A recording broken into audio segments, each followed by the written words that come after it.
कक्षा के मेरे प्रिय बच्चों, आज हम संतुलित आहार के बारे में जानकारी के लिए जा रहे हैं।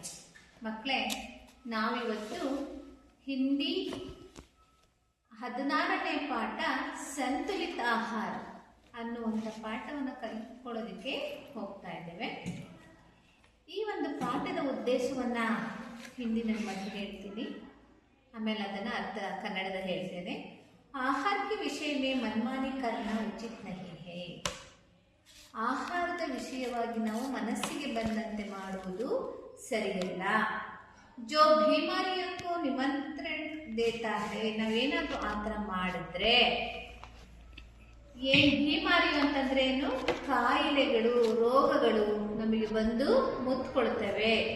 इस पाठ द्वारा छात्र जानकारी प्राप्त करते हैं. ಈ ಪಾಠದ ಮೂಲಕ ಮಕ್ಕಳು ಏನನ್ನು ತಿಳ್ಕೊಳ್ತಾರಪ್ಪ ಅಂತಂದ್ರೆ ಏನಂತಂದ್ರೆ स्वास्थ्य एवं सदृढ़ रहने के लिए संतुलित आहार अत्यंत आवश्यक है. ಸ್ವಾಸ್ಥ್ಯ ಮತ್ತು ಸದೃಢ ಅಂದರೆ ಆರೋಗ್ಯವನ್ನು ನಾವು ಸದೃಢರಾಗಿ ಇಟ್ಕೊಳ್ಳೋದಕ್ಕೆ, ಚೆನ್ನಾಗಿ ಇಟ್ಕೊಳ್ಳೋದಕ್ಕೆ ಸಂತುಲಿತ ಆಹಾರ, ಸಮತೋಲನ ಆಹಾರವನ್ನು ನಾವೇನು ಮಾಡಬೇಕು, ತಗೊಳ್ಬೇಕು. ಅದು ನಮಗೆ ಅತ್ಯಂತ ಅವಶ್ಯಕವಾಗಿ ಬೇಕು ಅಂತ ಹೇಳಿ ಈ ಪಾಠದ ಆಶಯ. ಮಕ್ಕಳು, ನಾನು ಇವಾಗ ಪಾಠವನ್ನು ಮೊದಲು ಓದ್ತೇನೆ, ನೀವು ನೋಡ್ಕೊಳ್ಳಿ. ಆಮೇಲೆ ಅದರ ಅರ್ಥವನ್ನು ಕನ್ನಡದಲ್ಲಿ ಬಿಡಿಸಿ ಹೇಳ್ತೇನೆ. ಆಮೇಲೆ ನೀವು ಅದನ್ನು ತಿಳ್ಕೊಂಡು ಹಿಂದಿನಲ್ಲಿ ಹೇಳ್ಬೋದು, ಆಯ್ತಾ? माँ, रोहन बेटा कुछ खा लो. रोहन, नहीं माँ, मुझे भूख नहीं है. माँ, भूख क्यों नहीं, सवेरे से कुछ नहीं खाया है. रोहन, सवेरे मैंने चाय पी ली थी. माँ, चाय से कहीं पेट भरता है. रोहन, बिस्कुट भी खाई थी, जलेबी भी खाई थी. माँ, यह तो मिठाई हुई, सुगंधित समोसा भी नहीं खाना है. माँ, मिठाई और नमकीन खा सकते हो क्योंकि शरीर के लिए शक्कर और नमक भी आवश्यक है, लेकिन अधिक मात्रा में नहीं. रोहन, तो क्या क्या खाना चाहिए? माँ, दाल रोटी, दूध, दही, अंडा, साग सब्जी सब खाना चाहिए. सुगंधित, इससे क्या होता है? माँ, सब्जी और फलों में विटामिन के अंश होते हैं, उनका सेवन करने से बीमारियों से बच सकते हैं. प्रीतम, हाँ चाची, कहते हैं रोज एक सेब खाओ और डॉक्टर से दूर रहो. सुगंधित, मुझे दूध नहीं, आइसक्रीम अच्छी लगती है. माँ, नहीं बेटी, आइसक्रीम ज्यादा खाने से गला खराब होता है, खांसी हो सकती है. रोहन, दूध और दही क्यों? माँ, दूध और दही में कैल्शियम के अंश है, शरीर के हड्डियों को ताकत मिलती है. बिरयानी और मांस से भी पोषक अंश मिलते हैं. प्रीतम, प्रोटीन किसमें होता है? माँ, गेहूं, चावल, मक्का, सोयाबीन, चना, मूंग, अरहर आदि अनाज धान में प्रोटीन के अंश है. ಇವತ್ತು ಇಷ್ಟು ಓದಿದ ಸಾಕು.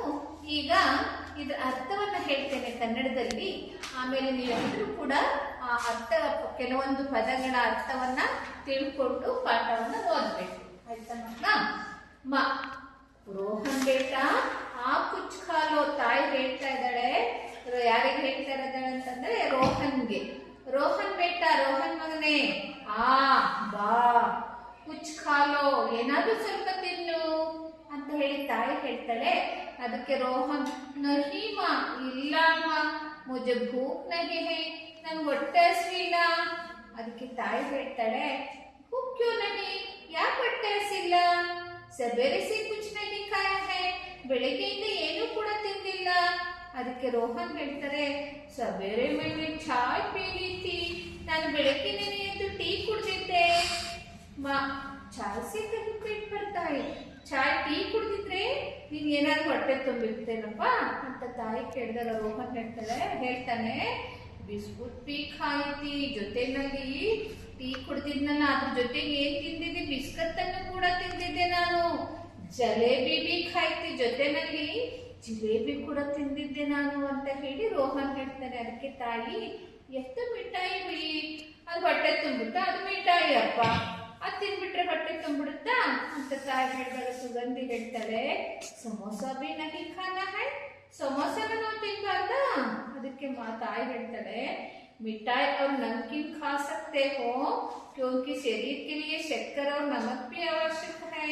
ಮಿಠಾಯಿ ಕೂಡ ತಿನ್ಬಹುದು, ಸಮೋಸದಲ್ಲಿ ನಮ್ಕೀನ್ ಅಂತಂದ್ರೆ ಉಪ್ಪು, ಉಪ್ಪು ಕೂಡ ತಿನ್ಬಹುದು. ಕ್ಯೋಂಕಿ ಯಾಕೆಂತಂದ್ರೆ ಶರೀರ ನಮ್ಮ ಶರೀರಕ್ಕೋಸ್ಕರ ಶಕ್ಕರ್ ಅಂದ್ರೆ ಸಕ್ಕರೆ ಅವ್ರು ಮತ್ತು ನಮಕ್ ಅವಶ್ಯಕ, ಉಪ್ಪು ಕೂಡ ನಮ್ ದೇಹಕ್ಕೆ ಬೇಕು, ಸಕ್ಕರೆನೂ ನಮ್ ದೇಹಕ್ಕೆ ಬೇಕು. ಲೇಕಿನ್ ಆದರೆ ಅಧಿಕ್ ಮಾತ್ರ ನಹಿ, ಆದ್ರೆ ಅದನ್ನೇ ತಿನ್ಬೇಕು ಅಂತ ಜಾಸ್ತಿ ತಿನ್ನೋ ಹಾಗಿಲ್ಲ. ಅವಾಗ ರೋಹನ್ ಹೇಳ್ತಾನೆ ಕ್ಯಾ ಕ್ಯಾ ಖಾನಾ ಚಾಹಿಯೆ, ಹಾಗಾದ್ರೆ ಏನೇನ್ ತಿನ್ಬೇಕು ಹೇಳಮ್ಮ ಅಂತೇಳಿ ರೋಹನ್ ಕೇಳ್ತಾನೆ. ಅದಕ್ಕೆ ತಾಯಿ ಹೇಳ್ತಾನೆ ದಾಲ್ ರೋಟಿ, ದಾಲ್ ಮಾಡ್ತಾರಲ್ಲ, ಬೇಳೆ ಹಾಕ್ಬಿಟ್ಟು ಸಾಂಬಾರ್ ಗಟ್ಟಿಯಾಗಿ ಹೋಟೆಲ್ಗಳೆಲ್ಲ ದಾಲ್ ರೋಟಿ ಅಂತ ತಗೊಂಡ್ತೀರ, ಅದು ರೋಟಿ ತಿನ್ಬೇಕು. दूध ಹಾಲು ಕುಡಿಬೇಕು, ದಹಿ ಮೊಸರು ತಿನ್ಬೇಕು, ಅಂಡ ಮೊಟ್ಟೆ ತಿನ್ಬೇಕು, ಸಾಗ್ ಸಬ್ಜಿ ತರಕಾರಿಯಿಂದ ಮಾಡಿದಂತಹ ಗಟ್ಟಿಯಾದಂತಹ ಸಾಂಬಾರ್ ತರ ಮಾಡಿರ್ತಾರಲ್ಲ ಸಬ್ಜಿ, ಅವೆಲ್ಲ ಹಾಕಿ ತರಕಾರಿ ಹಾಕಿ ಅದು ತಿನ್ಬೇಕು. ಸಬ್ ಖಾನಾ ಚಾಹಿ, ಎಲ್ಲ ಕೂಡ ತಿನ್ಬೇಕು ಅಂತ ಹೇಳಿ ತಾಯಿ ಹೇಳ್ತಾಳೆ. ಆಗ ಸುಗಂಧಿ ಹೇಳ್ತಾಳೆ ಇಸುಸಿ ಕ್ಯಾ ಹೋಗ್ತಾ ತಿಂದ್ರೆ ಏನಾಗುತ್ತೆ ಹಾಗಾದ್ರೆ.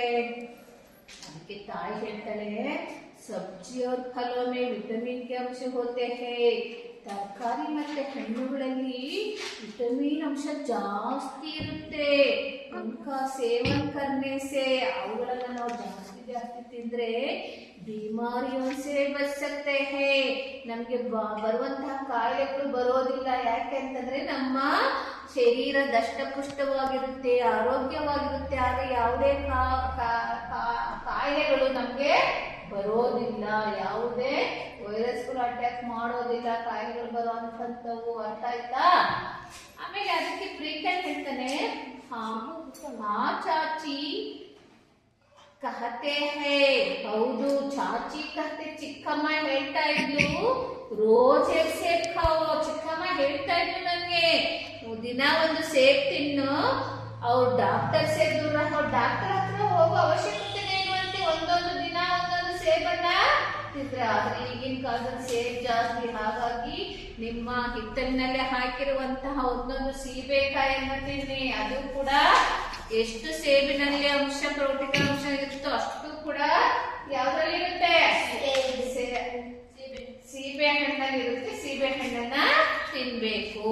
ಅದಕ್ಕೆ ಸುಗಂಧಿ ಹೇಳ್ತಾರೆ ಮುದ್ದೆ ದೂದ್ದಾಗಿ ನನಗೆ ಹಾಗೆ ಇಷ್ಟ ಇಲ್ಲ, ಐಸ್ ಕ್ರೀಮ್ ಹಚ್ಚಿರುತ್ತೆ, ನನಗೆ ಐಸ್ ಕ್ರೀಮ್ ಅಂದ್ರೆ ತುಂಬಾ ಇಷ್ಟ. ಅದಕ್ಕೆ ತಾಯಿ ಹೇಳ್ತಾಳೆ ನಹಿ ಬೇಟಿ, ಇಲ್ಲ ಪುಟ್ಟಿ, ಐಸ್ ಕ್ರೀಮ್ ಜಾದಾ ಖಾನೆ ಸೆ, ಐಸ್ ಕ್ರೀಮ್ ಅನ್ನ ಜಾಸ್ತಿ ತಿನ್ನೋದ್ರಿಂದ ಗಲಾ ಖರಾಬ್ ಹೋಗ್ತಾ, ಗಂಟ್ಲು ಏನಾಗುತ್ತೆ ಕೆಟ್ಟೋಗ್ಬಿಡುತ್ತೆ, ಕಿಚ್ ಅನ್ನುತ್ತೆ, ಖಾನ್ಸಿ ಹೋಸಕ್ಕೆ. ಅವಾಗ ಏನಾಗುತ್ತೆ, ಕಿಚ್ ಆದ್ರೆ ಕೆಮ್ಮು ಬರುತ್ತೆ, ತಿನ್ಬಾರ್ದು ಜಾಸ್ತಿ ಐಸ್ ಕ್ರೀಮು. ರೋಹನ್ ಹೇಳ್ತಾನೆ ದೂಧ ದಹಿ, ಹಾಗಾದ್ರೆ ಹಾಲು ಯಾಕೆ ಕುಡಿಬೇಕು ನಾವು, ಮೊಸರು ತಿನ್ಬೇಕು. ಅದಕ್ಕೆ ತಾಯಿ ಹೇಳ್ತಾರೆ दूध और दही में ಕ್ಯಾಲ್ಸಿಯಂ ಅಂಶ, ಹಾಲು ಮತ್ತು ಮೊಸರಲ್ಲಿ ಯಾವ ಅಂಶ ಇರುತ್ತೆ ಅಂತಂದ್ರೆ ಕ್ಯಾಲ್ಸಿಯಂ ಅಂಶ ಹೆಚ್ಚಾಗಿರುತ್ತೆ. ಶರೀರಕ್ಕೆ ಹಡ್ಡಿಯಂಬ ತಾಕತ್ ಮಿಟ್ಟೆ, ಶರೀರದಲ್ಲಿರುವಂತ ಎಲ್ಲ ಹಡ್ಡಿ ಅಂದ್ರೆ ಮೂಳೆಗಳಿಗೆ ತಾಕತ್ ಅಂದ್ರೆ ಶಕ್ತಿ ಸಿಗುತ್ತೆ. ಬಿರಿಯಾನಿ और ಮಾಂಸ ಸೇವಿ ಪೋಷಕಾಂಶ ಮಿಲ್ತೆ ಹೈ, ಬಿರಿಯಾನಿ ತಿನ್ನೋದ್ರಿಂದ, ಮಾಂಸ ತಿನ್ನೋದ್ರಿಂದ ನಮ್ಮ ದೇಹಕ್ಕೆ ಏನಾಗುತ್ತೆ, ಪೋಷಕಾಂಶಗಳು ಜಾಸ್ತಿ ಸಿಗ್ತವೆ. ಅದಕ್ಕೆ ಪ್ರೀತಮ್ ಹೇಳ್ತಾನೆ ಪ್ರೋಟೀನ್ ಕಿಸ್ಮೆ ಹೋಗ್ತಾ है, ಪ್ರೋಟೀನ್ ಯಾವ್ದಲ್ಲಿರುತ್ತೆ. ಆ ತಾಯಿ ಹೇಳ್ತಾಳೆ ಗೇಹು, ಗೇಹು ಅಂದ್ರೆ ಗೋಧಿ, ಚಾವಲ್ ಅಕ್ಕಿ, ಮಕ್ಕಾ ಜೋಳ, ಸೋಯಾಬೀನ್, ಚನಾ ಅಂತಂದ್ರೆ ಕಡಲೆಕಾಳು, ಮೂಂಗ್ ಹೆಸರು ಕಾಳು, ಅರ್ಹರ್ ಕಡಲೆಕಾಳು, ಆದಿ ಇತರೆ ಅನಾಜ್ ಧಾನ್ ಮೇ ಆ ಕಾಳುಗಳಲ್ಲಿ ಪ್ರೋಟೀನ್ ಕೆ ಅಂಶ ಹೇ, ಹೆಚ್ಚು ಹೆಚ್ಚು ಪ್ರೋಟೀನ್ ಅಂಶ ಇರುತ್ತೆ. ಅದಕ್ಕೆ ರೋಹನ್ ಹೇಳ್ತಾನೆ, ಇಷ್ಟು ಮಾಡಿದ್ದೀನಲ್ವ ರೋಹಿಣಿ ಮಿಕ್ಕಿರೋದನ್ನ ನಾಳೆ ಹೇಳ್ತೀನಿ. ಈಗ ಕೆಲವೊಂದು ಪದಗಳ ಅರ್ಥವನ್ನ ಬೋರ್ಡಿನ ಮೇಲೆ ಬರ್ತಿದ್ದೀನಿ, ಅವನು ಓದಿ ಈಗ ಒಬ್ಬೊಬ್ಬರ ನಿಂತ್ಕೊಂಡು ಪಾಠ ಓದ್ಬೇಕು. ಇನ್ನ ಅರ್ಧ ಪಾಠವನ್ನ ನಾಳೆ ಮಾಡ್ತೀನಿ ಮಕ್ಕಳೇ.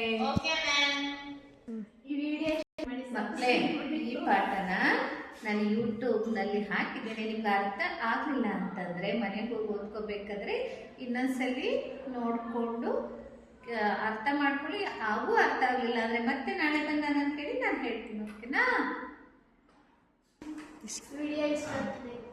ಹಾಯ್ ಮಕ್ಕಳೇ, ಬೇರೆ ನಿಮಗೆ ಇನ್ನೂ ಈ ವಿಡಿಯೋ ಇಷ್ಟ ಆದರೆ ಇದನ್ನ ಇಷ್ಟಪಡಿ. ನಿಮ್ಗೆ ಇನ್ನೂ ಬೇರೆ ಬೇರೆ ಪಾಠ ಅರ್ಥ ಆಗಿದ್ರೆ ಆ ಪಾಠದ ಹೆಸರನ್ನ ಹಾಕಿದ್ರೆ ನಾನು ಆ ಪಾಠನ ಅಪ್ಲೋಡ್ ಮಾಡ್ತೀನಿ.